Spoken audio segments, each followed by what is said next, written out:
बेकोपुर नाम के एक गांव में सुरीली नाम की एक गाय अपने पति और सौतेले बेटे पीलू के साथ रहती है। सुरीली को कभी अपने बच्चे नहीं हो सकते हैं, इसलिए वो अपने सौतेले बेटा का इतना अच्छा ख्याल रखती है कि देखने वालों को विश्वास ही नहीं होता है। अभी हम आए हैं कहकर बच्चे को ज्यादा लाड प्यार करने की जरूरत नहीं है सुरीली, तुम अपना सौतेलापन दिखा सकती हो, हमें इससे कोई फर्क नहीं पड़ेगा। ये आप कैसी बातें कर रही हो? उम्र में बासी हो, फिर भी नादान जैसी बातें कर रही हो। मैं अपने बच्चे के साथ हमेशा ऐसे ही रहती हूँ। क्यों बच्चे, तुम्हारी ये सौतेली माँ सच कह रही है या हमारे सामने महान बनने के लिए नाटक कर रही है? सच बता। आप लोग सच में बहुत अजीब हो। दोबारा माँ के साथ ऐसा बर्ताव करने का मन हो तो हमारे घर मत आना। यहाँ पर कोई भी ऐसे बातें नहीं करते हैं जैसे कि आप लोग कर रहे हो। पीलू की बातें सुनकर गुस्से में आपस में ही खुसुर फुसुर करते हुए वहाँ से चले जाते हैं वो दोनों गायें। ऐसे सुरीली और पीलू सगे माँ बेटे से भी ज्यादा अच्छे से रहने लगते हैं। क्या कर रहे हो? देखो, मैं तुम्हें खाने के लिए क्या लेकर आया हूँ। मैंने जिंदगी में दूसरी बार अच्छा काम किया है तुमसे शादी करके। ऐसे सब अच्छे से रहने लगते हैं और वक्त गुजरता जाता है। सुरीली गाय और उसका पति बूढ़े हो जाते हैं और पीलू बैल शादी के लायक हो जाता है। तुम्हारे लिए पत्नी हमें ढूंढनी पड़ेगी या फिर तुमने खुद ही ढूंढ ली है बेटा? ये गाय तो है, लेकिन जब तक वो आपको पसंद ना आए तब तक वो आपकी बहू नहीं बन सकती है माँ। हाँ, तुम दोनों माँ बेटे ही फैसला करो बस। मैं तो यहाँ पर सिर्फ चाय पीने के लिए बैठा हूँ। बहू को घर लेकर आओ, देखते हैं समझदार है या तुम जैसा ही है। ऐसे पीलू अपने माँ बाप से उसकी होने वाली पत्नी तुमकी से मिलवाता है। तुमकी वैसे तो अपनी पहली मुलाकात में अच्छा बर्ताव करती है, इसलिए सुरीली और उसके पति को भी वो पसंद आती है और उनकी शादी भी हो जाती है। पीलू के पिता अपनी बहू को अच्छे से जान पाते, इससे पहले ही उनकी हार्ट अटैक की वजह से मौत हो जाती है। माँ, अब पिताजी नहीं रहे हैं, इसीलिए मुझे ज्यादा पैसे कमाने के लिए गांव के बाहर जाना होगा। आप और तुमकी एक दूसरे का ख्याल रखकर अच्छे से रहना। मैं ये बात उसे भी बता दी है। ऐसे कहकर पीलू अपने काम पर चला जाता है। उसके जाने के बाद तुमकी अपने तुमके दिखाना शुरू करती है। अपने कमरे से बाहर निकले बिना ही सुरीली से सारे काम करवाती है। पहले दिन तो सुरीली को कुछ भी समझ में नहीं आता, इसलिए वो सारे काम कर लेती है। लेकिन हर रोज ऐसा ही होने की वजह से सुरीली को बहुत ज्यादा थकान होती है और वो अपनी बहू को कमरे से बाहर निकलकर कुछ काम करने को कहती है।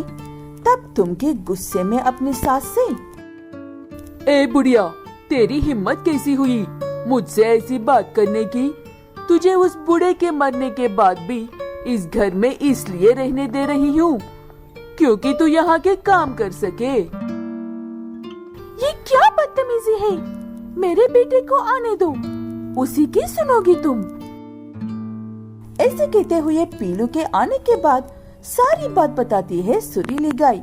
लेकिन पीलू बैल अपनी माँ का यकीन तो नहीं करता है, लेकिन उल्टा उसे ये सब बातें भी कहता है। बस करो माँ, आज आपने अपना सौतेलीपन दिखा दिया है ना। मैं तुमकी को 3 साल से जानता हूँ, मुझे पता है वो कैसी है। दोबारा ऐसा लांछन मत लगाना मेरी पत्नी पर। ऐसे कहकर पीलू अपने काम पर चला जाता है। तुमकी सुरीली को खाना दिए बिना इतना थका देती है कि वो बीमार होकर अपनी जगह से हिल भी नहीं पाती है। लेकिन तुमकी को ये सब नाटक लगता है। लेकिन पीलू जब शाम को लौटकर आया है तब उसे ये नाटक नहीं लगता है और वो सुरीली को अस्पताल लेकर जाता है। वहाँ पर डॉक्टर उसे खूब डांटते हैं, इतना सारा काम करवाने के लिए, वो भी बिना खाना दिए। इसका मतलब माँ सच कह रही थी। अभी घर जाकर उसे मेरे घर से बाहर निकलकर फेंक देता हूँ। लेकिन मैंने अपनी इतनी अच्छी माँ के सामने कौन सा मुंह लेकर जाऊं? मैंने तो यहाँ तक कह दिया कि वो मेरी सौतेली माँ है। ऐसे कहते हुए पीलू बेल जैसे तैसे करके अपनी माँ का अच्छे से इलाज करवाने की कोशिश करता है और कुछ समय के लिए अपनी पत्नी को उसके घर भेज देता है।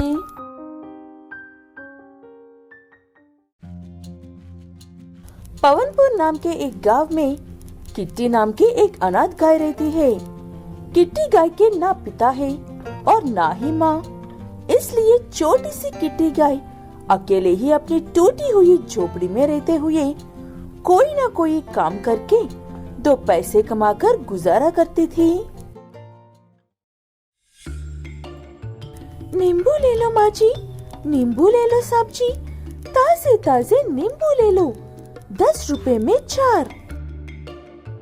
नींबू तो अच्छे हैं तुम्हारे, लेकिन 10 रुपए के 5 दोगे तो 20 रुपए के खरीदूंगी, दोगी? ऐसे अच्छे से काम करके एक एक वक्त खाकर 2 वक्त भूखे रहने वाली किट्टी को देखकर भी उसके मामा और मामी बर्दाश्त नहीं कर पाते हैं और कब मौका मिलेगा उसकी झोपड़ी की जमीन हड़पने के कहकर इंतजार करते रहते हैं। मेरा भाई कह रहा था उस जमीन का दाम दिन ब दिन इतना बढ़ता जा रहा है कि हिसाब लगाना मुश्किल है, हमें जल्द ही कुछ करना होगा। ये बात मैं भी जानता हूँ, लेकिन हमारे उस जमीन पर कोई हक नहीं बनता है और ऊपर से मामा मामी के होते हुए भी बच्ची की मदद नहीं करते हैं कहकर लोग मौका ढूंढ रहे हैं बातें सुनाने के लिए। इसलिए दोनों पति पत्नी कैसे भी करके पहले किट्टी गाय को अपने पास बुलाने की योजना बनाते हैं। अचानक से उसके पास जाकर अच्छा बर्ताव करने लगते हैं, लेकिन बहुत ही होशियारी से। किटी बेटा, हमें पता है कि तुम अकेले ही खुद को संभाल सकती हो, लेकिन गांव वाले हमें बातें सुना रहे हैं, इसीलिए क्या तुम हमारे घर में रहने के लिए आ सकती हो?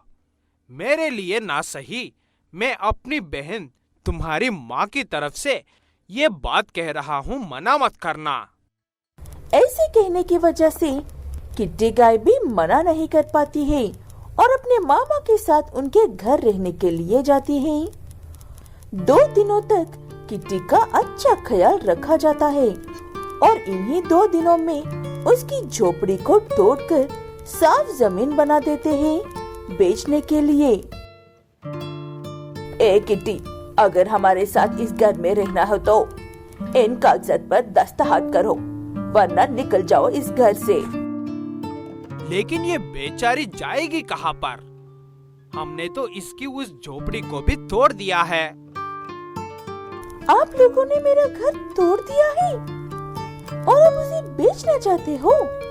मैंने ऐसे नहीं होने दूंगी। ऐसे कहकर किट्टी गाय वहाँ से चली जाती है और जाकर अपनी जमीन पर बैठ जाती है।